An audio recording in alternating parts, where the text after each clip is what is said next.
If you want to help, start in front of your door.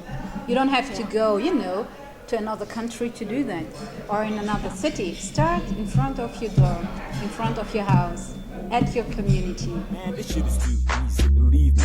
All I need is one night to let this slide. I've been greasy. What else is there to prove? I barely even please me. Superhero breed, I show up when I'm needed. Cause I'm on my own planet. Different from Earth, my 16s belong to none else. Call it universe. Pen so lethal, I'm mightier than the samurai. Y'all giving me the last laugh. I call you, I go die. You be, I go die. I was born in Eritrea, in Assab. And I came to Germany in the age of 7. Okay. So I was a child. When you came here. And alone with your parents, or do you have more brothers and sisters? No. 1982 we were here with my parents. As I arrived here in Germany with my parents and my brother. He was 1 year old at that time. And it was something new because we were here in Germany in Karlsruhe in November, and it was cold and snow. Totally different. Yes. Yeah. And if you come from Africa to Europe in November, December, then it's like a completely different world. So it was like some kind of shock. Okay. And what's the reason you came to Germany?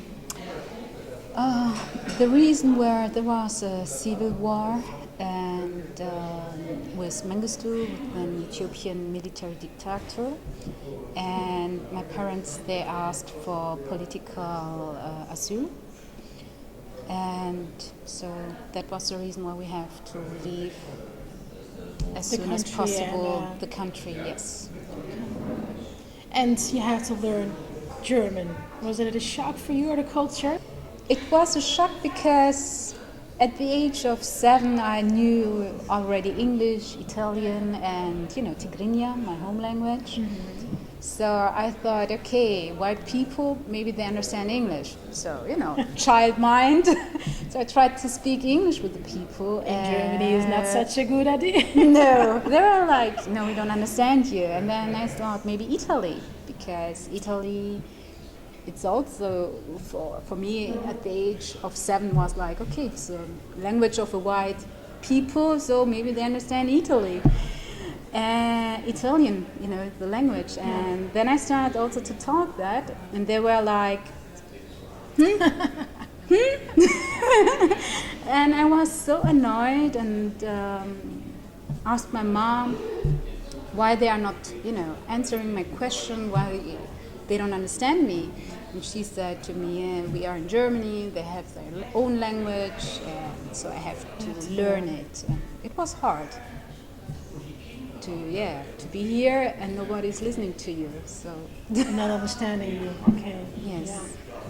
And how long did you live in Karlsruhe?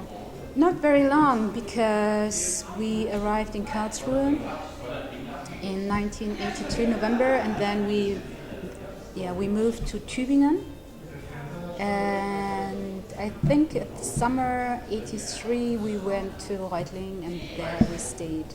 What is it that you do today? I work also as a lawyer, and we now at the moment for a firm, but I also work a lot of projects in my private time. Before I did it also with a law firm, and And what is it that you love the most? Your law work, or more the social side that you're doing? I think the social thing, my social work, it's always a part of me, because when I arrived here in Germany, so I had to explain people, we lived in a villa. My parents were rich. Because a lot of people assume you didn't have nothing. Yes, no, I wasn't walking. I wasn't walking naked through the bush, I wasn't like whatever, So how the hell do you think I know Italian and English? So, and you guys only know German, so what are you trying to tell me? No, we don't eat, at the floor. I know how to eat on the table. Were you surprised when you came to Germany Yes. that a group of German people really thought like that? It wasn't only a group, it was the masses. And that was like, in the early of 80s, very frustrating because I was thinking, oh, Rahel, are you from Mars or somewhere? Or why do they talk about Africa or, about the whole continent like something, Neanderthaler time, back in time? And I was very shocked because how can they have such an opinion about my country? So how did you cope with the fact that people wanted you to be different, or in a way they see you? How did you cope with that? Yeah, it was very hard because when we arrived in Karlsruhe, so to be honest, the room where I had to stay with my mom and my brother, it was really a small one, maybe 10, 11 quadrat meters. Mm-hmm. And how do you say this, double beds on both sides? I never have seen that. I never have seen that in my whole life. So it was like I went there and I was like, oh, what is this? And she was, yeah, that's our new bed. And I was like, are you sure? Are you serious? How can we sleep here? And I never shared my bed with my brother. So it was a completely new situation for me. It was like, I don't know. I wasn't sure if I was the poor one in Africa or if they were the poor one here in Germany. And still a lot of things didn't change, because when I look at my daughter and educating and the school, they still learn the same things. Yes. So it's still based on, we have Europe, we have America, and we have poor Africa. Yes. And in Africa we have children who don't have nothing to eat. Yes. That's still the same way of educating, and when you learn that year by year, and also in media, it always shows you the same things. Yeah, Your world is not going to change. Yes. You really have to find it interesting in yourself to find a new way of learning how Africa really is. The reason why they are like that is because they are looking for a reason why they have to be, why the Western world has to save a whole continent. Mm-hmm. Because if they show only the good side, then people will start to ask, hey, they are living the good way, yeah. So why need to go so why there. Why do we need a military base there, or why do they need any aid? So stop it. What I have seen in Africa, so it doesn't matter if it's now in Eritrea mm-hmm. or Djibouti, Somalia or Congo. It's like women work together. They build unities. They are, they are like, okay, I help you. You get raped, okay, I'm here for you, and so on. And it's something that we don't really have here in Europe. Feminine strength is something we can use now. Yes. Because it's a kind of loving and caring we need to put in this world right yes. now, because it's the only fragile strength, as I call it, yes. that we can use to maybe change a lot of things in this world. Yes. How do you see that? I'm with you, because we have to work together. Is that the reason that you started studying law? Yes. One of the reasons why I have started to study law was because as a refugee I saw so many things, mm-hmm. and I was like, okay, if there must be some kind of change, maybe in the thinking of the people or by law. So I was like, I'm a law believer, so if you have a law on your side, then you can change it.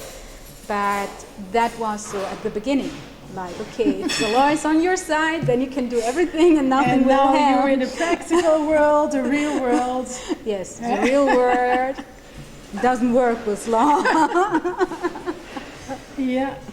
So, yeah. And what are you going to do now? you realized, hey, you studied law, you realized that the world is different. I always try to connect people and tell them, okay, you have to create something, or you're like he said, owner. Together we are strong, but if everybody's alone and like On their own. yes, like I don't care attitude, you get nowhere.